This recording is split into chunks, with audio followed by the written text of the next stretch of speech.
balita, mahigpit na pinababantayan ng Department of Agriculture sa Bureau of Customs ang mga pumapasok na bigas mula sa China.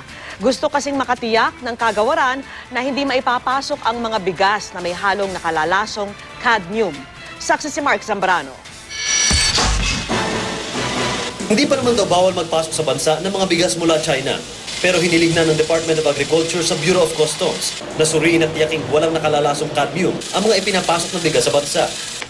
Kasunod din ang report ng Food and Drug Administration ng Guangzhou, China na mahigit 40% ng mga bigas sa mga restaurant at food outlets sa lungsod kontaminado pala ng cadmium, isang nakalalasong kemikal.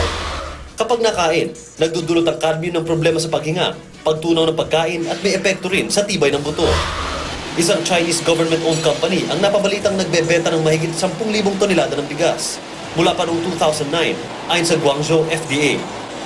Posible raw na nakontamina mga ito dahil matindi umanong gumamit ng mga kemikal ang maraming industriya sa China para sa mga prosesong agrikultura. Pero ayon sa ating Department of Agriculture, wala pa naman daw nasasabat na cadmium-contaminated rice sa bansa at wala pa rin daw permit na inilalabas para mag-import ang National Food Authority ng bigas mula China. Payo ng Agriculture Department sa mga rice importer at mga consumer. Sa mga nag-aangkat ng bigas, kailangan siguro nating makipag-coordinate ugnayan sa department so para siguraduhin natin na yung ating inangkat na bigas ay safe para sa ating mga consumer. Para naman sa ating mga consumer, para sa akin ang pinaka-practical na gawin ay dapat patronize natin yung ating sariling produkto, no? Yung ating sariling bigas.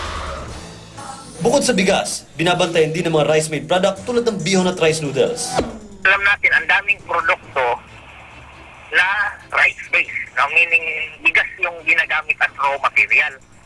At kung embedded ito sa isang bigas, so malaki ang tsansa na pag pinoproseso sa ibang produkto, nandun pa rin yung cadmium. Ang mga nagbebenta naman, mas maniniguro raw ngayon. Uusisayin namin sa kinukuhanan namin bihero. Tatanungin namin kung yung may ganun, may gamot na nakakalason.